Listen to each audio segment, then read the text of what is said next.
All right, real quick before we get into the episode, most of you are using AI. ChatGPT is probably open in one tab right now. I can't prove it, but I probably bet on it. And you're using AI, but building and using AI are two different things. That's why we created an event called Forge. It's a 2-day event in Austin, November 10th and 11th, where you don't just sit and take notes. You actually build. You leave with an AI operating system, custom agents built for solving your biggest bottlenecks. And you actually are able to hand off your docs so your team can run it without you. There's only 30 seats, so it's a small event. Everyone's vetted. Go to forgeyouragencyahead.ai. All right, let's get to the show. Hey, Brett, welcome to the show. Thank you. Thank you for having me, man. I appreciate this. Excited to have you on. Tell us who you are, what you do. My name is Brett Singer. I'm one of the principals at Bottle Rocket Media. We're a digital agency here in Chicago. We started 15 years ago as a video production and motion graphic studio. And over the past 3 or 4 or 5 years have slowly added marketing services, and those can be SEO and AI search optimization strategies, SEM, paid social, paid media strategies about that, for our clients. We make videos and we help our clients make sure the videos get seen. Awesome. And how'd you get started? I mean, was this an accident starting an agency with your partner? Let's say no. Let's say it was intentional. Okay. About 15 years ago, myself and my business partner both worked, and actually our creative director, all worked at the Oprah Winfrey Show here in Chicago, about 10 blocks that way in Randolph at Harpo Studios. So my background is motion design. Dan, my business partner, Dan Fisher, his background is editing and directing. And so we were there for many years. I was there for about 10, 12 years. So saw a ton of change happen at the Oprah Winfrey Show, from SD to HD, from one screen on the set to 40 screens on the set, and then eventually, her closing up shop and heading out west. So we finished the Oprah Winfrey Show. And so this is truly 15 years ago, so 2011. And we're thinking, like, is there a space? We kind of wanted to get out of broadcast. We saw the hustle that it was, and we were a lot of work. It's a lot of work and a lot of hustle from show to show to show. The work is the great part. That's always easy. Doing the work is a ton of fun. But we were very lucky to have a very consistent show that was well paying for many, many years. And the business rarely has those, and you're kind of hopping from job to job to job. And so we're like, is there a more stable life while we still get to a stable life in agency world? Where we still get to, say action and cut occasionally, be directors, be producers, and hopefully, control our futures a bit, as opposed to just being at the whim of, is the host of our show great? Is that show concept going to last? Did it get picked up? So we started Bottle Rocket. Dan started it, and a few months after I joined, and it was just the two of us. I said we started out as a video production place, so it was just the two of us running around with some Canon 5Ds, which was a big deal at the time, and making some content, and then slowly grew it into a full scale video production company, and that worked for many, many years, based on our relationships we had with all these amazing people that were at the Oprah Show and in TV in general. That show ended. And while, yes, some people went to Steve Harvey and some people went to Ellen and some people went here, many people went into corporate America, went into, the American Dental Association or the Marketing Association or this agency or that company. And so we had this massive network of folks that we knew, that we loved, and they knew us and loved our work from the show. So we were able to build a book of business initially just from our great personal and professional network. That's really cool. At some point, though, we were like, this isn't enough. And we hired a marketing person, and she's like, oh, we're fixing all of this. And all of that was our lack of anything, our website, all of these things. And so we put a massive amount of effort into our own marketing efforts, specifically our own SEO efforts. And then we saw a huge influx of business coming to us. So we weren't all outbound. Now we're massively inbound. And so we're like, we might be onto something here. How long did it take? And maybe you're still doing some of this. When you start a business, you're doing everything and anything you possibly can. And you're kind of forced to do a lot of things that we weren't made to be doing. How long did it take you to get out of that? A very long time. We got advice very early on that basically said, if you're in the business, you're not growing the business. You hear that and you're like, oh, sure, fine. And you start off and you're like, I'm the brand. We're the brand. We're the ones doing it. We're the faces of the company. But very quickly, we acknowledge that if we're doing all of it, that's the wrong way. We're not doing it the right way. So within the first few years, you start to hire people. And for us, we started to very specifically peel away what are the jobs that we don't need to do and what are the founder-only jobs. Now, we like doing that. So what were some of the founder-only jobs that you guys listed out? Founder-only jobs are company vision, where are we going and why do we want to get there? Business development, certainly in the beginning, if our faces and voices are part of the brand. In the beginning, HR, in the beginning, more high-level creative. What wasn't initially founder-only jobs as a video production company was the editing, was the shooting, was the motion graphics, the things that we loved. And by the way, the only things we were really skilled in to begin with. That's how we built the company. And then very quickly you realize, oh, that's the easy stuff of a business. Making the widget, that's easy. It's everything else that's very hard. So, and that everything else is, by the way, the founder-only stuff. How did you start giving that video editing and video shooting up? Since you guys, that was your world for over a decade, and that's what you were really good at. So how'd you give that up? Kicking and screaming and slowly, Did you have to have people help you? Like, no, kick you and say you need to get out of this? Because there's two of us, we have the benefit of having a great relationship. That if you're a solo founder, I think it's a very different thing. When there's two people, unfortunately for us, we're either thinking the exact same thing at the same time, or we're on opposing views very healthily, where we can argue. And I think at some point it's like, if I was doing the graphics and he's like, I'm doing that, or I'm going to get a new business. Well, we need new business. So let's put someone in the chair there. Well, I'm doing this, or I'm going to go shoot, or I'm going to start to find an office for us, or I'm going to do other stuff. So it just became out of necessity. And then once you flip that switch and you hire somebody else, and you go, oh, I do have a lot more time for this stuff, and you start to be able to see a little bit of the forest through the trees for us. But then once that starts, you're like, well, I don't need to do this. I don't need to do that. I don't need to do that. And you realize how much of this stuff really can be achieved with smart, thoughtful other people that you hire, or freelancers, or whatever it is. And to this day, we're still trying to eliminate as many non-essential tasks that are on us so we can be truly isolated to vision and culture and growth, and making sure everybody here has what they need to be amazing. Yeah. I struggled with it for many, many, many years. And, because I was like, look, I was the best designer, I was, no one could design like me. And then when I started taking a step back, I started realizing, I was like, wow, these designers, that's all they do. And they're a lot better than me, as long as all of their attention is on it. Yeah. And as long as I give them the direction of where to go.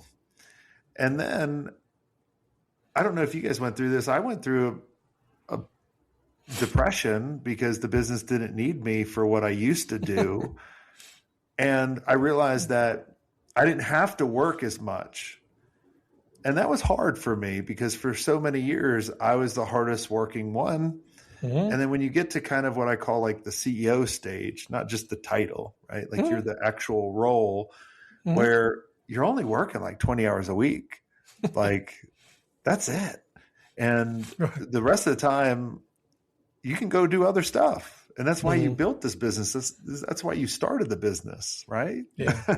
Yeah. Yeah, definitely. Yeah, there's, we've gone through phases of things. We started the business because we both wanted to be directing more. I really wanted to say action and cut. That was like something I wanted to do. Well, then you're like, okay, well, I've done a lot of that. Now I want to get really good at this. We have been many roles in our company. We've been editors and designers and producers and camera operators and directors and creative directors. All of those things I've done. So I know what those roles, for the most part, everyone's different, need to be amazing.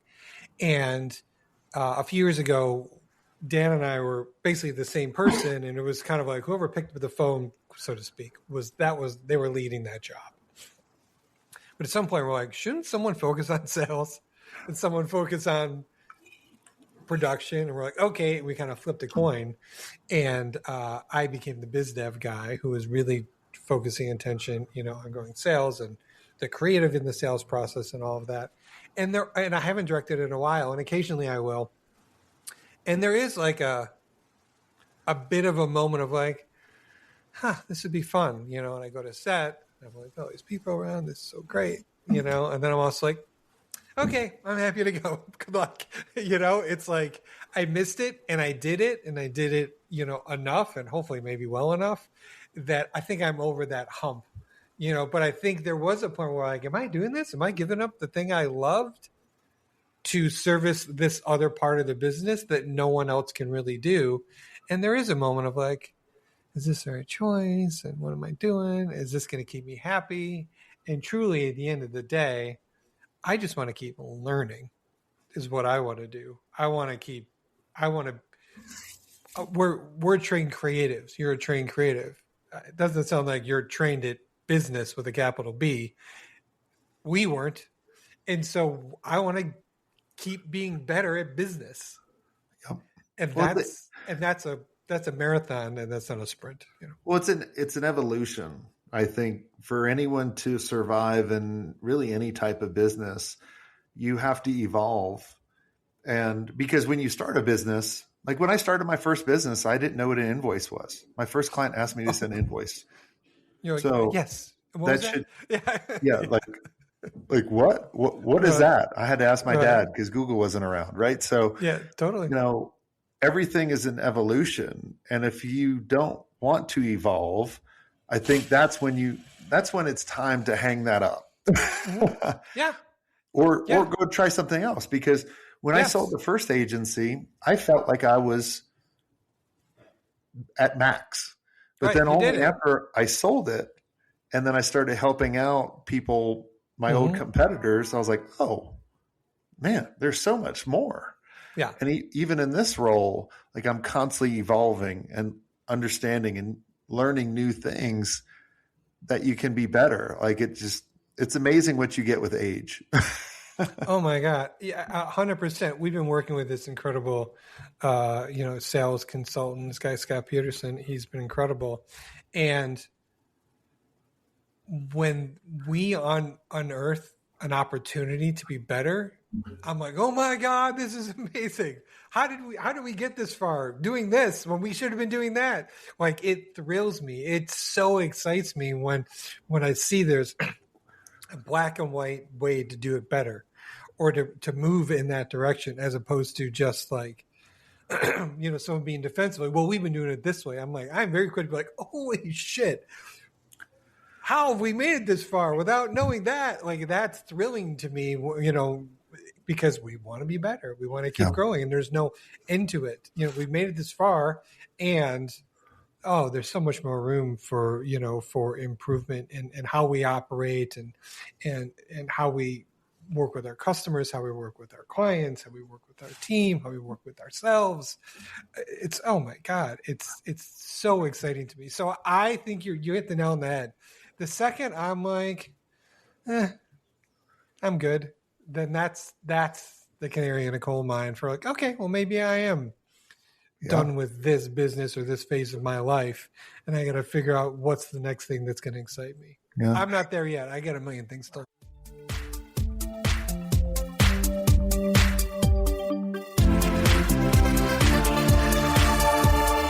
Hi there, agency owners. Let me ask you, are you ready to scale your agency without increasing your overhead costs?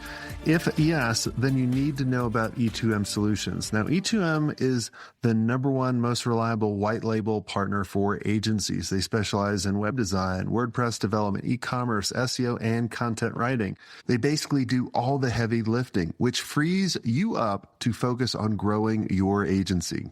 Now, here's the best part. E2M's just not another vendor.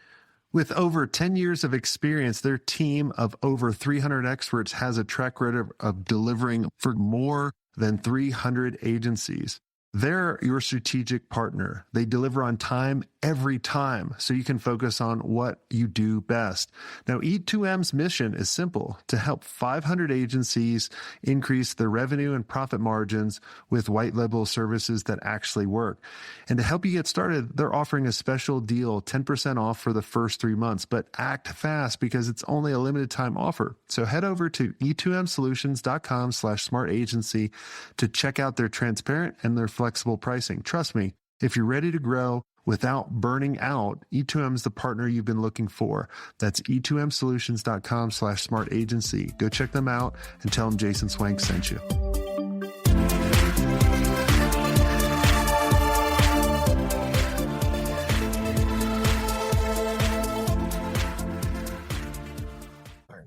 Well, I think we all go through that many times, and that's like the false canary, right? Where there may be just one problem that you just haven't been able to solve, right? And it could be lead generation, it could be sales, it could be production or holding on to people or whatever it is, right? Anything, the list is longer than my arm, right? Yeah. And so you have to figure out, like, is it really, are you sick of this because it's a certain problem? Like, if you could fix that one problem, your biggest problem, right, would you still want to do it? Like, does it still give you energy? Because I feel too many people give up too quick versus, kind of looking at it and going, is this just a phase that I'm going to get through? Like, someone told me in the mastermind, they were telling me this concept around like how lions hunt, and you think of lions are this apex predator, right? And you would think lions must work all the time. Well, 80% of the time they're laying around just resting, enjoying life. 20% they're hunting. Right. And I kind of look at it like, what phase are you in? Are you in the hunting phase? Or are you in the resting phase? And I constantly go through multiple phases going, sometimes like I'll be like, man, I'm bored of shit. Like, I don't want to do this anymore. And then I'm like, no, I'm just kind of like, let me just solve this one little thing and let me rest for a little bit. And then I get so much energy. Like, I was like that 6 months ago. I literally was going, man, I really don't want to learn something new. All these gurus are coming out talking about AI and how it's going to kill the agency world. Maybe it will. Right. Like, I started doing all my video editing on Claude, all this kind of stuff. I'm like, and then I started experimenting with it. And then I used that as a catapult to get me energized again. Energized, going, right. Wow. Ooh. Right? Yeah. It's funny. This is a tiny, tiny, tiny example, but I love checking a box. I get the endorphin, you know what I mean? And my box checking doesn't need to be like $1 million project. It could be, we had a camera base plate, just a little bit of gear where the camera gets screwed into it, and that plate auto locks into like a tripod. And we got this base plate. We sent it back to Canada. There's a problem. This place and sent it back, and it turned out we just needed a 2 millimeter hex screw to undo this one screw and adjust this thing. And I had to order the hex screw. When we got the hex screwdriver, and it was like, and I came in today, and our AP was like, I fixed the base plate. all 3 base plates work now. And I was like, oh, is that so satisfying? That was a problem we had. We didn't think it was solvable. We thought it was a stripped screw. And now we fixed it for a $6 screwdriver and a little bit of information. I go, isn't that great? For all the stuff and the hundreds of thousands of dollars of gear, we fixed it was a $2 screw and a $6 screwdriver. It was so satisfying. And it's like, I like solvable problems. I'm like, that was a great problem. We solved that. Or someone's like, oh my God, something happened. And I'm like, here you go. They're like, oh, I'm so sorry to bother you. I'm like, no, I love solving problems. That was easy. Like, I like some easy wins throughout the day. It gets me, adrenalized and excited and pumped up. And then I go and hit the harder one. I'm like, oh, now I'm going to bang my head against the wall a little bit, or the stuff that cannot be solved in 3 minutes, because I am trying to increase my engagement. I am trying to get a customer to reply to an email. I am trying to send a better, more effective, blah, blah, blah.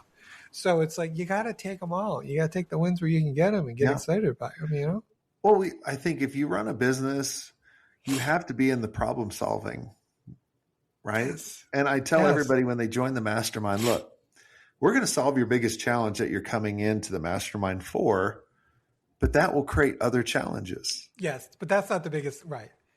Right? I love that everybody here has a job and they know what to do. And occasionally they go, can you help me with, and they feel bad because they're asking me, the principal of the company, to help order toilet paper or help with the screw. And I'm like, no. My job is to serve you.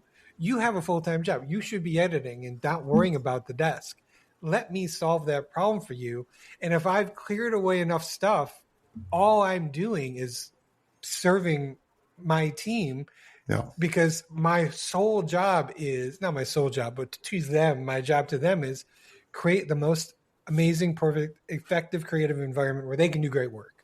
Whether that means like a better chair. You like those pencils? Let me get you those pencils. You like that thing? And everyone's like, oh my God, you'll get me a new mouse. I'm like, a new mouse? That's a $40 win. I'll get you a new mouse every, like those are easy things. Yeah. It's so like, I like being the guy that gets on a ladder and does a thing, because that's my job. Everyone else has a job. That should be my job. That's what my time should be. It should be vision. It should be supporting, and it should be doing the stuff on the ladder. Yeah, I probably wouldn't be doing this business as long as I have been without my team, because I do it more for my team.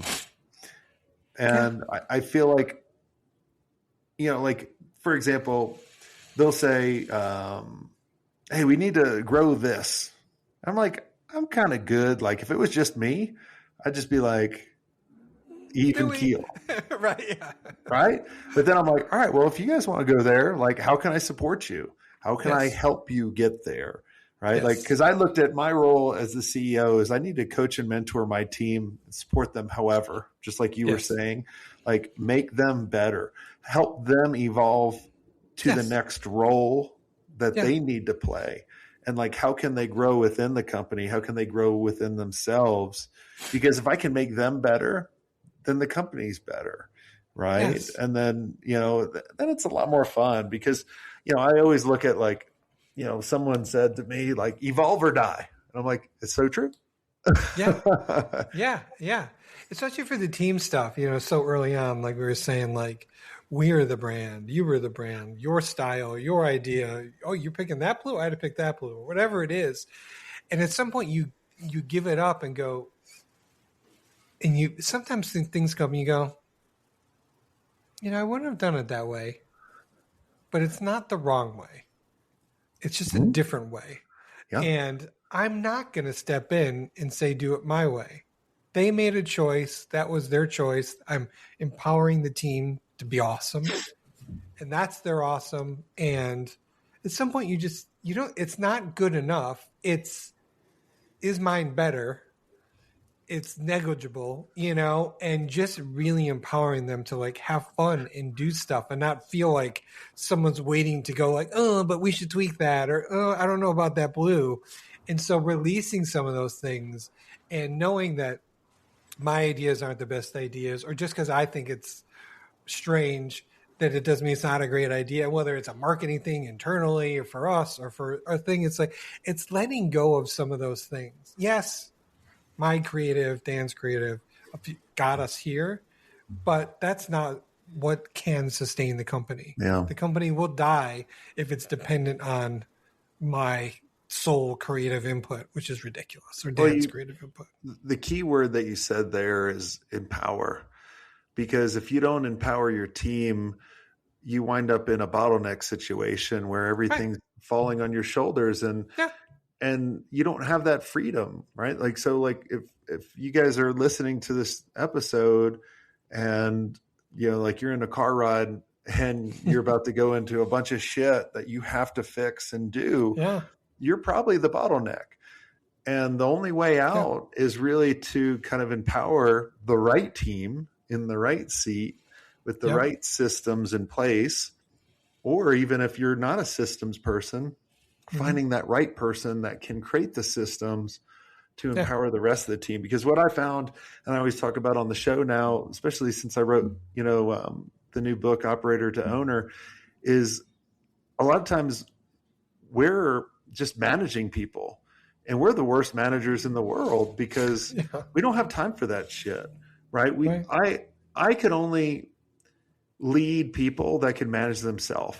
Like that's what I found. And I think a lot of times when I have people on the show, it's the same story for them, right?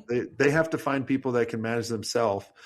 And then my job is, how can I evolve their role where they're empowering others to manage themselves, and so on and so on and so on. And then, you know, we're only doing the stuff that we need to: vision, empower the people, coach the team, build key relationships. And that's really it. And then I can get involved in any of the other stuff. Right. And you can pick and choose and pop in and out. Yeah. It really, even, it starts one step before what you said. It starts with hiring. Are we hiring the right people? You know, and a client of ours, a guy, Sean Rigsecker, who has an ad tech company called Basis. And, you know, he says repeatedly, the most important thing we do is choose who to hire. And it's not necessarily this arduous process. It's just making sure they're a good culture fit. And culture fit could mean, like, are they, when empowered, are they going to self-manage and then come to you when they need you, or encourage people to do that? So it's finding those right people that fit your mojo, that fit, you know, the flow of the place. And you know, it's not always like the best experience or the most this, you know, like, you know, kindness is a very, very important core value of our company. It's something that's, you know, wildly important to me. And it was always like, and there's a lot of, you know, there's a lot of assholes in any business. And I've always said that's like, a client would, you know, given the choice of working with the most brilliant asshole or a really, really, really good, nice guy, they're always going to choose a really, really good, nice person. Yeah. You know, because you got to spend time with them and you got to do until it. They're burned by the asshole. Exactly. Yes. So it's like taking the time to hire well. And frankly, that's hard.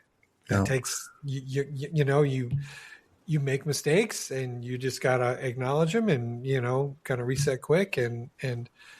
But yeah, this, like I said, the agency stuff, making the campaign, making the video, easy. That stuff is easy.